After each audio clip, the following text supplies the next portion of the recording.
Hey, good morning guys. Today I'm going to finish up the engine portion of my rebuild on this 1998 Honda CRV. I'd like to thank you guys who checked out the last video, had a pretty good response. So because of that, I'm going to go ahead and document what I do today. Let's get started. So unfortunately I do have to use a worm clamp on the upper radiator hose for the time being.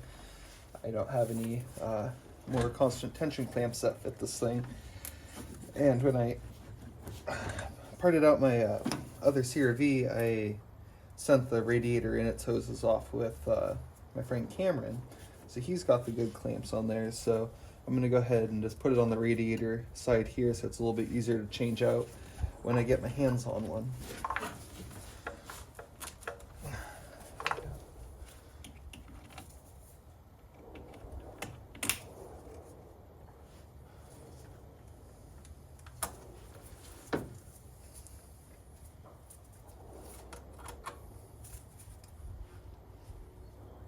I think that's the last thing on the coolant system here.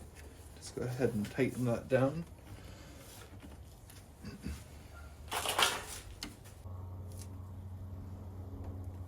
There we go.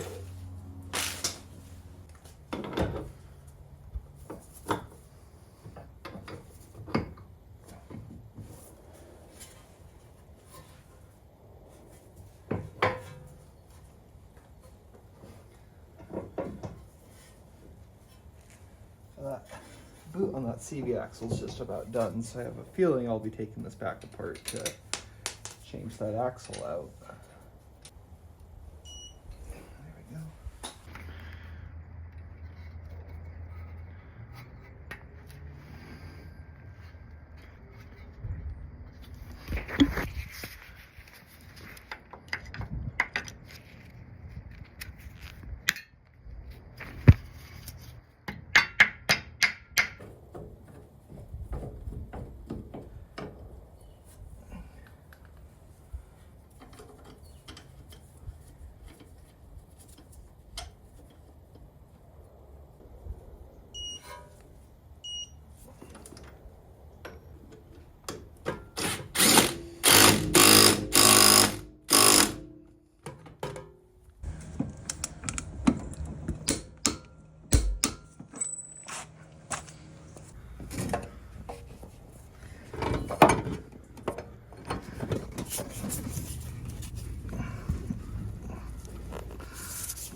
Get out of there.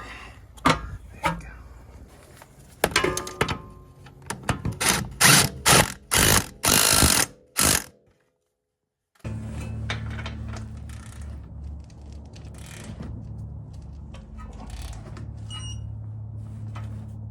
I believe it's important to torque lower ball joints. I believe in a rumor that over-torquing ball joints can cause stress on the metal, and that can cause it to break. The CRVs are famous for the ka-chow, which is where the lower ball joint splits and the wheel takes off.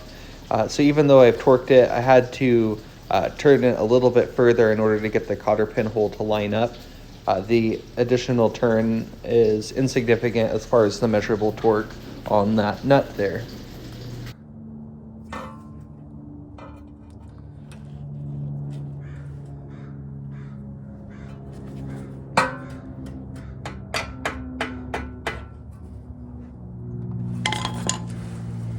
So there's a look at the subframe drop on here, and then I just put in my torque mounts with their spacer. So this is kind of cool that this was done for me.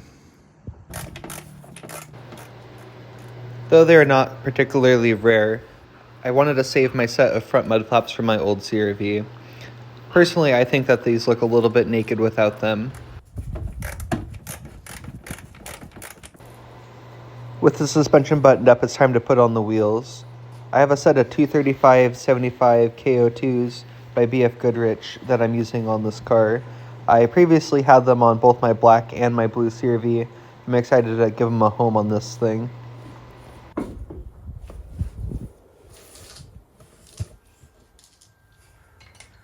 guys are shifting around over there.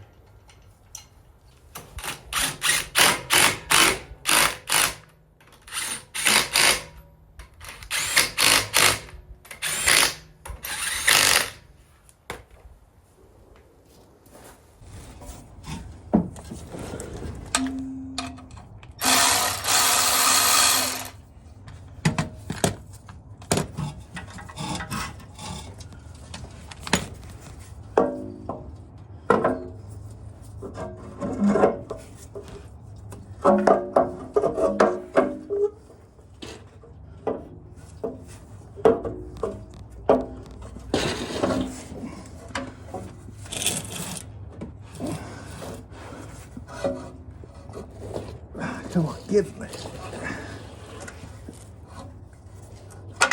There you go.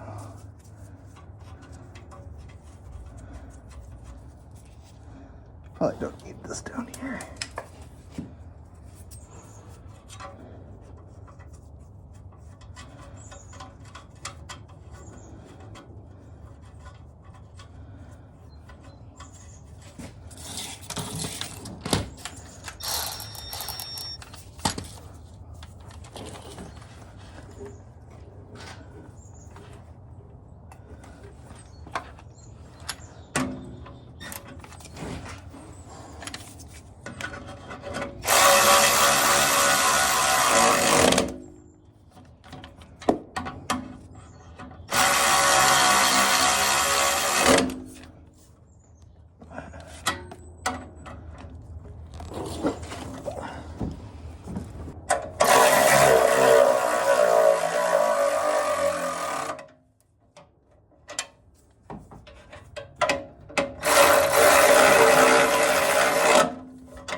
Alright, so I'm going to go ahead and fill this up with some Honda coolant. I'm going to put some coolant in it and start her up. I think I got the airbox and everything else buttoned. Then we'll just troubleshoot if there's any issues. Alright, so I do got a coolant drip. So I'm going to try to figure out where that's coming from. Let's take a look together. Coming out of the bottom here. Where are we coming from? This hose right here.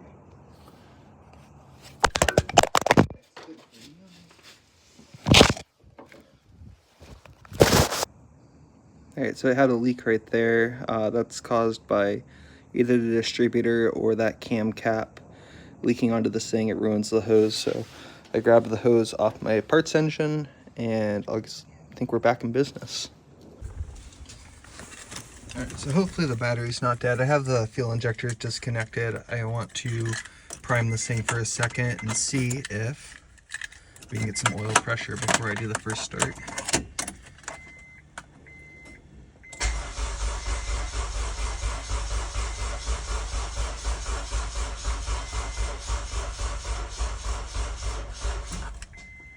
Well, that's not very convincing. Let's see if she'll fire up with the injectors plugged in.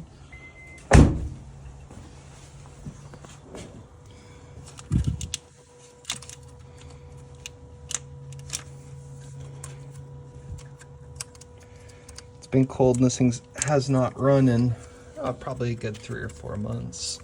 So I think I got it in like July or something like that.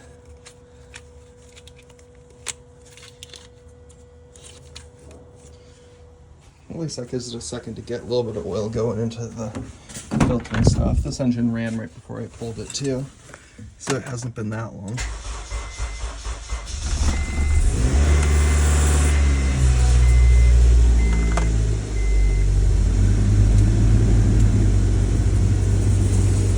There we go, I hear the exhaust rattling.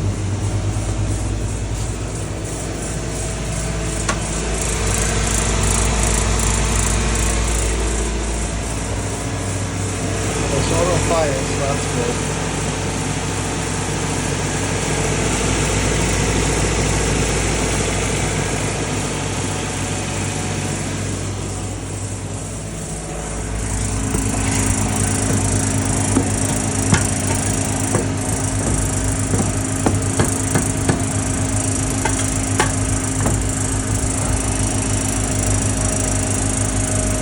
Sounds like there's a rock in there.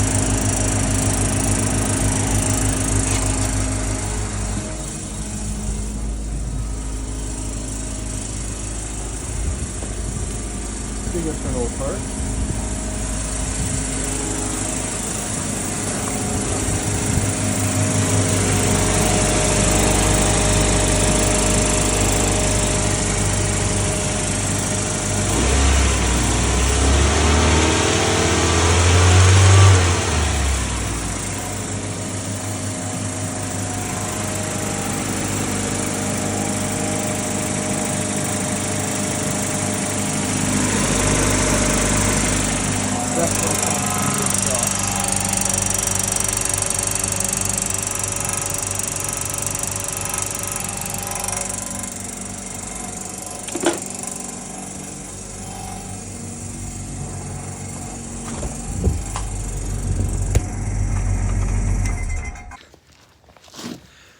Alright, so that noise was actually this cover for the torque converter.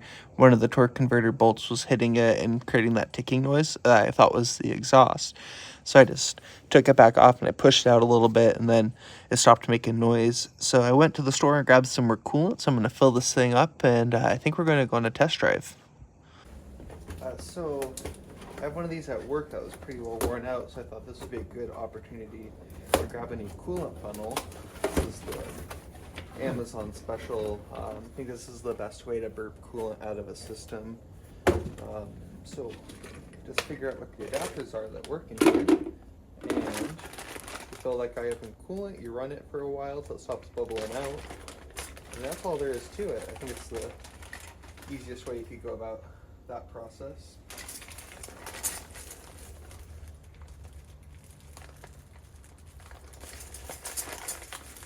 So what happens is after these wear out a little bit, these things leak, and you end up pouring coolant all over the top of your radiator, and it just makes a mess.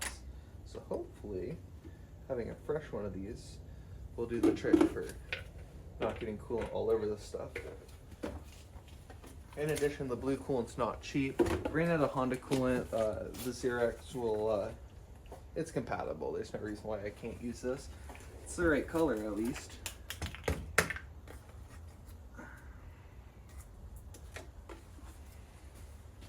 Check to make sure she doesn't leak. Hopefully the gallon will do the trick, because that's all I went out there and bought.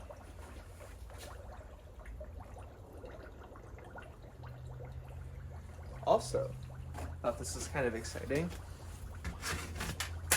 I've got plates for this thing, so we can actually drive it today. This thing didn't come up any license plates on it, so this thing's officially in my name. I like it. Almost got CRV, close. I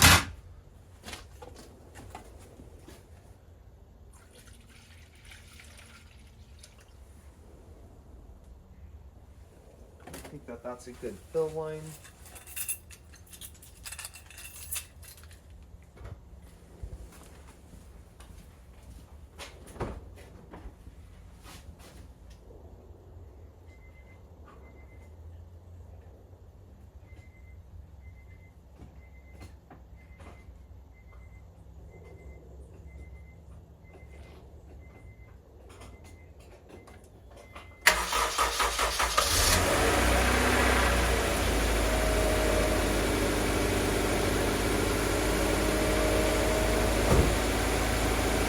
Got the heat on full blast to try to circulate that through the feeder cord. Now we just hang out and wait.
All right, so the heat's coming out of the vents real nice and hot. So I think we're just about ready here. Just want to make sure that we don't have any air pockets. This thing sat for about a week since I shot the clips right before these ones. So I think I had a chance to burp out a lot of the coolant. Upper radiator hose is warm and full. We're a little bit warm on the bottom, so I don't think we're fully warmed up to the point where the thermostat's opened. But I think we're getting close.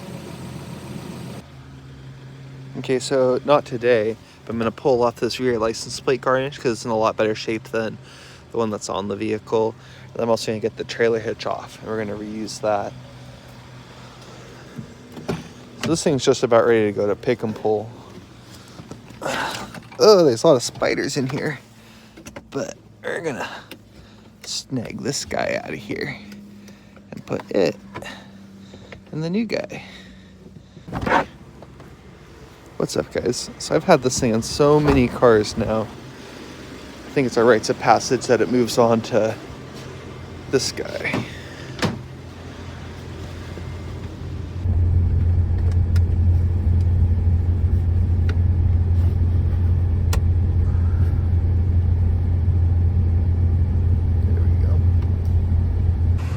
I haven't really messed around with this thing at all, but notice I already got an out light up here. That guy's pretty flickery, and then we're missing that piece back there. Problem is that it's broken down at the base. I have a bunch of the caps. Wait a second, I got a whole parts car.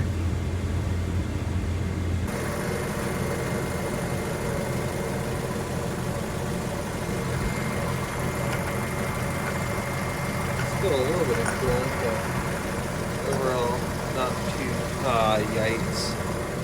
Stick this over here first. There's no good way to do this. We'll go right there. Stick the cap on. I still need to detail the engine bay, so a little splash isn't going to kill it. Let's grab a towel. Where were those?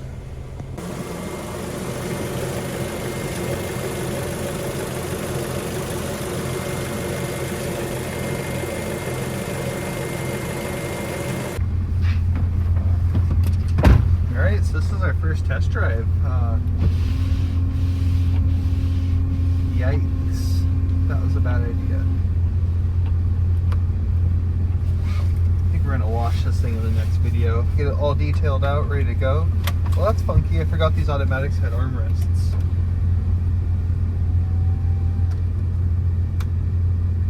Ooh, that light's burned out. I have another one of these too, so that's perfect. Looks like I'll be taking apart and just swapping a lot of parts out of my spare bin. So the coolant temp is a little high. I've seen a lot of these sit at that point. I'm wondering if it has anything to do with that's a 99 motor, that the gauges read a little bit differently. That mirror is nuts. There we go.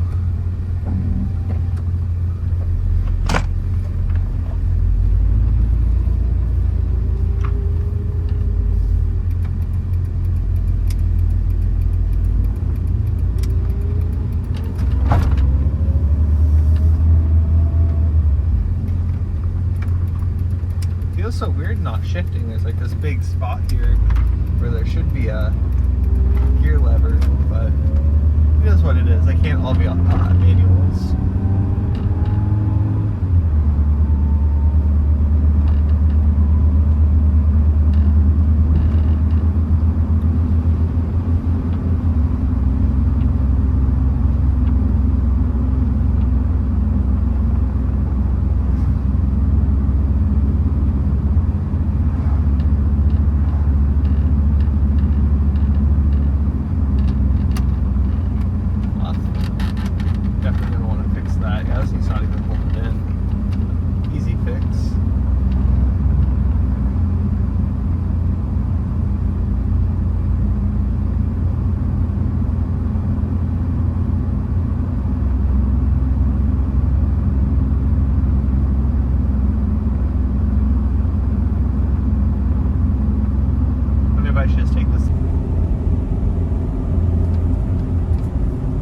That's kind of a sloppy shift there. Hope I won't be putting a transmission in this thing too soon. Probably check the fluid level, make sure that it's good. I think I go as far as saying that I'm excited about this car. It drives pretty smooth, in all honesty.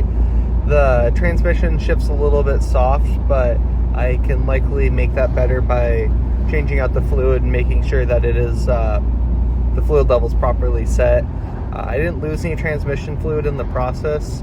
I drove it back from Portland with what it had in it, so there's a chance that it might just need to adapt after having the battery unplugged. So I'm gonna go take it through the car wash, and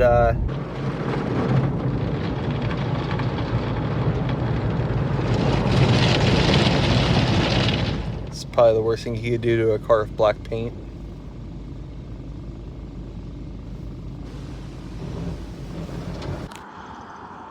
Alright, so here she is, boys. Just put about 10 miles on her.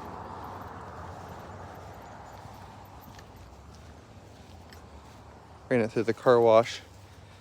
The thing doesn't have the best finish on it right now, but it definitely can polish it up, make it a little bit nicer. Drives okay, transmission's a little tired, but she's got a lot of miles on her.